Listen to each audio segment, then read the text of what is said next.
Bonjour à tous et bienvenue à Florian. Merci Romain, bonjour, bienvenue à tous. Merci Alors, d'être Florian, eh bien, c'est le représentant d'une société que vous connaissez probablement, et si vous ne la connaissez pas, eh ben, il va falloir que vous la connaissiez, c'est Val Software. C'est un de ces grands acteurs historiques de la formation professionnelle pour une raison au moins très simple, c'est qu'ils ont contribué à la gestion des financements dans la formation auprès des OPCO, des FAF, tout ça. Bon, il va nous en dire un peu plus. Mais aujourd'hui, on n'est pas là pour parler de ça. On est là pour parler de Amon. Amon, tu vas nous dire un peu comment ça se prononce. Euh, exactement. Logiciel de gestion de la formation pour les organismes de formation. Dis-nous tout, Florian. Exactement, et je vais même aller un peu plus loin. Maintenant, on parle vraiment de solutions intelligentes au service des organismes de formation, qu'ils soient en formation continue courte ou en apprentissage, y compris les CFA. Et puis, on a commencé à discuter un peu l'année dernière du GTX. Je voudrais juste revenir dessus parce que ça me paraît important. Allons-y. Les TMS pour nous, et c'est quelque chose qu'on veut réaffirmer, c'est que c'était hier. Pourquoi? Parce qu'en fait, TMS, ça veut dire Training Management System. Ça veut dire qu'on se focalise sur qui? Sur les gestionnaires. On se focalise uniquement sur optimiser les processus, toutes les personnes qui vont travailler en back-office. Et en fait, on oublie un certain nombre de personnes dans cette équation. Et je vais Alors, du coup, donc si je comprends bien, vous avez beaucoup travaillé par le passé auprès des gestionnaires de formation dans les entreprises au sein d'un logiciel qu'on appelle un TMS. Et là, aujourd'hui, tu veux nous faire comprendre que finalement, il y a un sujet qui est plus préoccupant que vous, enfin, qui est, en tout cas, qui est une préoccupation émergente, forte chez vous, c'est quoi? Les apprenants, les organismes de formation?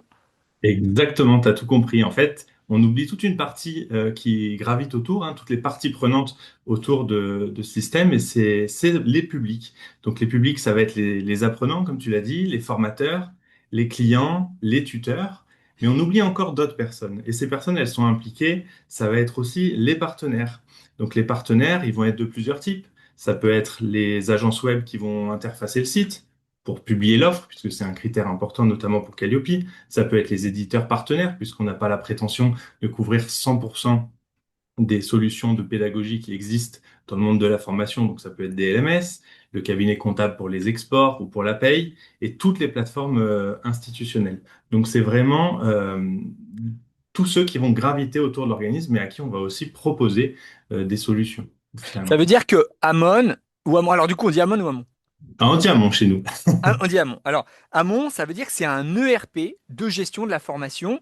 Pourquoi un ERP? Parce que vous gérez toutes les briques, toutes les interfaces avec les différents acteurs que tu viens de nous présenter. Exactement, c'est ça. Et on va tous leur apporter quelque chose, que ça soit un portail, que ça soit des facilités de connexion au travers d'API, que ça soit des services. Donc c'est vraiment l'idée centrale, c'est on ne s'adresse plus qu'aux gestionnaires, mais on offre une solution, on change la vie et le quotidien de toutes ces personnes-là quand on prend une Tous les solution. acteurs, toutes les parties prenantes. Ok, ça marche.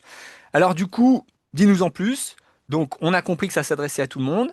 Alors maintenant, qu'est-ce qu'on peut avoir besoin de savoir de plus sur cette solution, donc cet ERP de gestion de la formation?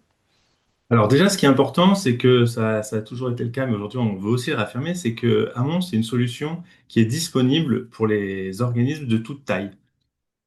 De la plus petite jusqu'à la plus grande, on est capable d'adresser le multi-activité, c'est-à-dire au sein d'un seul et même outil, prendre en compte toutes les modalités de formation, le multi-établissement, toujours avec une solution SaaS moderne qui est maintenant dopée à l'IA, qui a des possibilités de reporting puissantes et avec toujours l'ADN qui est au cœur de nos préoccupations. Alors moi, quand je vous ai connu, vous étiez plutôt un acteur finalement, on va dire positionné sur les gros. Aujourd'hui, j'entends que vous adressez également aux plus petits. Alors on va jusqu'où aux plus petits? On va pas jusqu'aux formateurs indépendants quand même.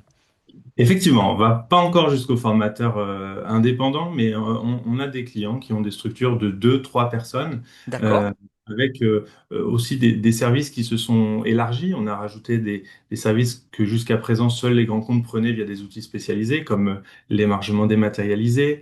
On a rajouté le reporting, on a rajouté des capacités à gérer de la candidature pour les CFA. Donc on a additionné une somme de petits outils qui augmentent leur retour sur investissement et qui permettent de rester à un tarif très compétitif par rapport à ce qui se fait sur le marché. D'accord. C'est Donc un- on comprend que vous gérez les organismes de formation, les CFA, que vous offrez donc à tout un tas d'acteurs vos services, notamment les plus petits, contrairement à avant. Est-ce qu'on a encore d'autres informations croustillantes à connaître sur le logiciel, sur cet ERP?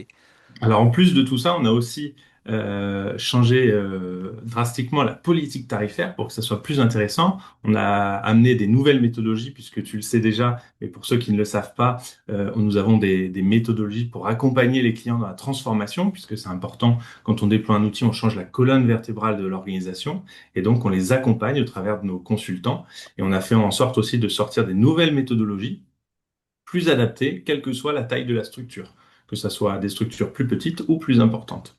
Donc ça veut dire que au-delà de du tarif qui devient donc attractif même pour les petits acteurs, vous les accompagnez même, ces petits acteurs, avec des solutions d'import-export, des solutions de migration de données, d'import de fichiers, d'intégration avec des Google Drive, des Microsoft OneDrive, des choses comme ça, qui va leur permettre de garder leur écosystème actuel, de ne pas trop perturber leur écosystème actuel, simplement de rajouter cette couche Val Software en fait, c'est ça?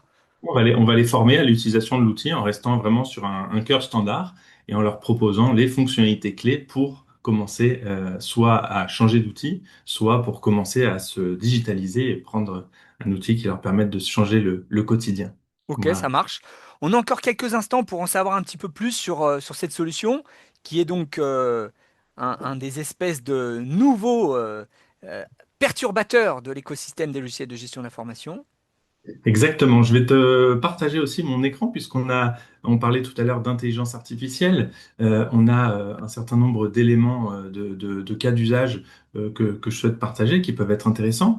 On va avoir la lecture intelligente des documents. Ça peut être des cartes de visite, ça peut être des RIB. L'idée, c'est vraiment d'enlever la saisie fastidieuse au gestionnaire. On va aussi avoir tout ce qui va être très prochainement l'analyse des résultats d'enquête. Pour les CFA, on va avoir, ou ceux qui font de la formation en alternance, on va pouvoir matcher les candidats avec les offres des entreprises, tout en laissant le choix au candidat, parce que c'est lui qui détient le savoir et qui ira postuler à la bonne formation plutôt que de faire des candidatures industrielles à 200 offres. Et puis, il y a aussi des chatbots spécialisés. Et ça, c'est uniquement à date sur ce début d'année, puisque évidemment, on va avoir une roadmap bien fournie à ce sujet.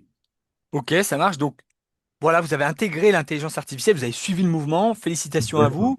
Donc on comprend que l'utilisation pour nos différents acteurs, nos différentes parties prenantes, elle est facilitée grâce à l'intelligence artificielle. Est-ce que je peux me permettre quand même de te poser une dernière question avant qu'on se quitte? Qu'en est-il de l'UX, du coup, au-delà de cette facilité via l'intelligence artificielle? Et est-ce qu'on peut peut-être voir quelques instants l'interface ou Bien sûr. Ouais, c'est possible? Ok. C'est prévu. On a effectivement aussi travaillé dans le produit récemment énormément l'UX. On a notamment déployé des nouveaux menus ainsi que directement, hop là, si ça veut bien. On a travaillé directement, donc également, on a retravaillé la notion des workflows automatisables de façon à ce que ça soit très simple, tu vois, avec des choses très visuelles. Et puis, on va retrouver aussi le menu latéral qui va devenir beaucoup plus ergonomique. On a aussi, en termes de reporting, sorti des solutions de BI, alors en lien avec Microsoft. C'est pas directement notre ergonomie, mais ça remplace les reporting intégrés de façon à offrir des services beaucoup plus puissants, comme on peut le voir ici, avec euh, des graphiques très dynamiques. D'accord. Et puis également tout ce qui est extranet, des échanges aussi simplifiés de fichiers avec bon, une ergonomie qui reste toujours en phase, personnalisable, pour coller à l'image des parties prenantes. C'est ça qui est le plus C'est important. super. Bah, écoute, on sent vraiment que vous avez suivi, on va dire, la tendance que vous a imposée, ou que nous a imposé en tout cas le marché, en particulier le marché donc des logiciels en général, plus que les marchés des logiciels de gestion de l'information, puisqu'on a effectivement un logiciel donc désormais abordable. D'ailleurs, tu pourras peut-être nous en dire plus sur les prix, je ne sais pas, à toi de nous dire, mais en tout cas, travailler sur la simplicité, travailler sur la rapidité d'exécution pour faire en sorte que ça aille vite, que ça rame pas, etc., quoi. Ok. Exactement. Évidemment, tous ces écrans, on aura l'occasion de les voir en démonstration avec ceux qui le souhaitent. Sur les tarifs, on va commencer à partir de environ aux alentours de 250 euros mensuels pour l'abonnement. Et puis là, Waouh. Ça, c'est le- nouveau pour vous. et là où les méthodologies étaient avant aux alentours de 9 10 000 euros pour l'accompagnement, maintenant on est plus proche des 4 000 euros. Donc c'est beaucoup plus intéressant. On a réduit drastiquement. Et puis pour ceux qui font partie des acteurs de la compétence, on est aussi en train de nouer un partenariat de façon à proposer aussi un pack qui soit intéressant pour les adhérents. Donc voilà, ce sera présenté prochainement. Ok, bah on dévoilera pas le secret aujourd'hui en tout cas, on l'a bien compris. Écoute, merci beaucoup Florian, je pense que c'est super intéressant, ça nourrit vraiment l'écosystème des logiciels de gestion de la formation. Je vous invite à découvrir Amon, donc le logiciel. À bientôt Florian, À bientôt, à l'année à prochaine. l'année prochaine, voilà. Salut!